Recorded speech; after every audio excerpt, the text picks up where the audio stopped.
সবসময় চিন্তা করব আমাকে আল্লাহ কি দিয়েছেন, এটা চিন্তা করব না আমাকে আল্লাহ কি দেন নাই।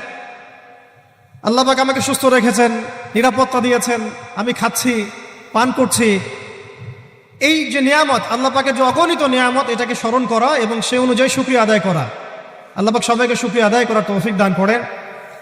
এই যে 4টা ওজিফার কথা বলা হচ্ছে, এটা কিন্তু থানভী রহমতুল্লাহি আলাইহি তার যে খলিফা ডক্টর আব্দুল হাই মোহাম্মদ আরেফি রহমতুল্লাহি আলাইহি তাকে দিয়েছিলেন, তিনি তার ছাত্রদেরকে দিয়েছিলেন। এটা আপনারা তাসাউফ আত্মশুদ্ধি বইয়ের মধ্যে পাবেন। তো দ্বিতীয় এখানে যে বিষয়টা বলা হয়েছে সেটা হলো সবর করা।